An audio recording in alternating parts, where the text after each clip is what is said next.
नमस्ते बच्चों, मैं आज आपको कुंभलगढ़ दुर्ग के स्थापत्य की जानकारी देने जा रहा हूँ।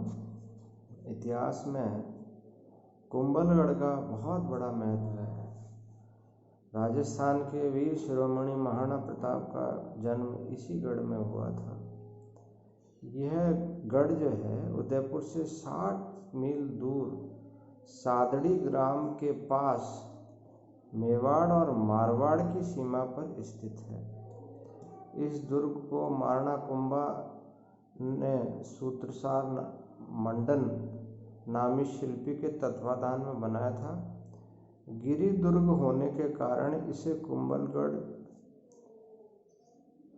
कुंभल मेरु और कुंभलमेर भी कहते हैं। चारों ओर से पहाड़ियां एवं घाटियों से घिरा होने तथा मेवाड़ और मारवाड़ की सीमा पर स्थित होने के कारण इसका सामरिक महत्व भी अधिक था। शत्रु के आक्रमण के समय मेवाड़ का परिवार प्रजा तथा राज की संपत्ति ने इसी दुर्ग में सुरक्षा प्राप्त की। महाराणा कुंभा ने इसका निर्माण विक्रम संवत 1495 से विक्रम संवत 1505 के मध्य कभी करवाया था। यह चैत्र शुक्ल 13 विक्रम संवत 1515 में पूरी तरह से बनकर तैयार हुआ, यानी कि इसको बनने में लगभग 10 साल लगे।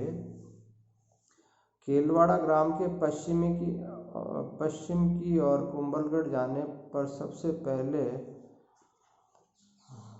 आरेड पोल आता है, जो दुर्ग का प्रथम द्वार है। इस पोल में लगभग 1 मील आगे हल्ला पोल है, जो सुरक्षित दुर्ग के लिए एक प्रकार से रुकावट का द्वार है। दूसरे द्वार से आगे बढ़ने पर हनुमान पोल आता है, जो दुर्ग का मुख्य द्वार माना जाता है। इसके आगे बढ़ने पर विजय पोल और राम पोल आती है। यहाँ से दुर्ग का भीतरी भाग शुरू होता है। यहाँ से दुर्ग के चारों ओर सुदृढ़ प्राचीरें दिखाई देती हैं, जिसके फलस्वरूप दुर्ग में प्रविष्ट होने का मार्ग इन द्वारों के अलावा कहीं से भी संभव नहीं है। यहाँ से दुर्ग की ऊंची और मजबूत दीवार शुरू होती है, जिस पर किसी साधन से चढ़ना संभव नहीं है। सुदृढ़ बुर्जों से युक्त दीवार की चौड़ाई इतनी है कि इस पर 3-4 घुड़सवार एक साथ चल सकते हैं। यहाँ से आगे बढ़ने पर भैरव पोल, नींबू पोल, चौगान पोल, पखड़ा पोल और गणेश पोल आती है। गणेश पोल के आगे दुर्ग का चौरस भाग आता है, जहाँ से हमें स्थापत्य कुछ नमूने जीर्ण शीर्ण अवस्था में दिखाई देते हैं। दुर्ग के इस चौरस भाग में नीलकंठ महादेव का मंदिर है, जो स्थापत्य कला के दृष्टिकोण से एक महत्वपूर्ण है। यह मंदिर नागर शैली का है और चारों ओर बरामदों से घिरा हुआ है। इस मंदिर में एक देव प्रतिमा स्थित है, जिसके 12 हाथ हैं। श्री रतनचंद्र अग्रवाल इसे विष्णु की प्रतिमा बताते हैं। दुर्ग की सबसे उल्लेखनीय यज्ञ वेदी है। दुर्ग की प्रतिष्ठा का यज्ञ इसी वेदी पर हुआ था। दूर से यह 3 मंजिल का भवन दिखाई देता है। वास्तव में दुर्मजली इमारत है। इसके ऊंचे गुंबज के नीचे के भाग में से धुआं निकलने के लिए चारों भाग खुले हुए थे। यज्ञ वेदी के चारों ओर यज्ञ कराने वाले पंडितों और दर्शकों के बैठने की व्यवस्था की गई है। आजकल सरकार ने इसका रूपांतर डाक बंगले के रूप में कर दिया है। दुर्ग के नीचे वाले भाग में जलाशय, खेत, कुएं बने हुए हैं, ताकि युद्धकालीन स्थिति में दुर्ग में खाद्य सामग्री का अभाव न रहे।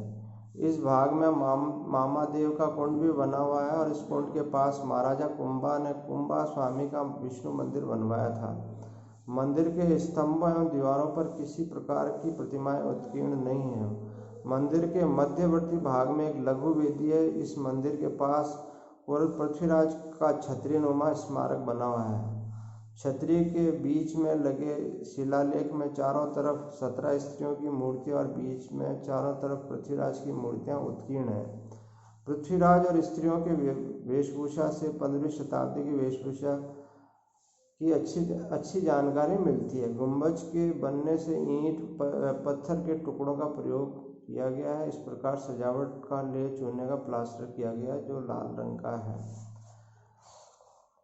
कुंभलगढ़ की सबसे बड़ी विशेषता यह है कि इस दुर्ग के भीतर एक और दुर्ग गढ़ के सबसे ऊंचे भाग पर स्थित है। सीधी ऊंचाई होने के कारण इसे कटारगढ़ कहा जाता है। कटारगढ़ में प्रवेश करने से पहले एक देवी का मंदिर है।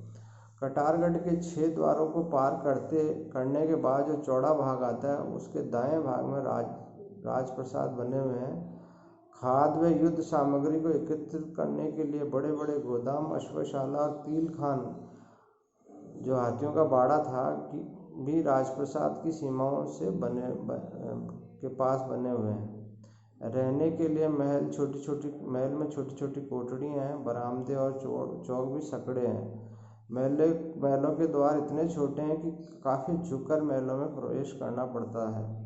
महलों को देखने से ऐसा प्रतीत होता है कि महाराणा कुंभा ने यद्यपि मंदिर, स्तंभ आदि बड़े कलात्मक बनवाए, लेकिन स्वयं के रहने के लिए महल बिल्कुल साधारण बनवाए थे। कर्नल टॉड ने इस दुर्ग की तुलना सुदृढ़ प्राचीरों, बुर्जों एवं कुम्भों की दृष्टि से एटरस्कन से किए हैं। श्री हरविलास शारदा ने इस दुर्ग को कुंभा की सैनिक और रचनात्मक मेघा का प्रतीक बताया है, जो सैनिक व साहसिक व ऐतिहासिक ख्याति से में अद्वितीय है। डॉक्टर गोपीनाथ शर्मा ने इसे कुंभा की सामरिक और रचनात्मक गुणों की उपलब्धि बताया है। दुर्ग का स्थापत्य आज भी अभेद्य स्थिति को प्रमाणित करता है। यह कुंभलगढ़ दुर्ग की कुछ विशेष बातें थी जो मैंने आपसे शेयर की। मैं कल कोई नया विषय आपसे साझा करूँगा। तब तक के लिए धन्यवाद।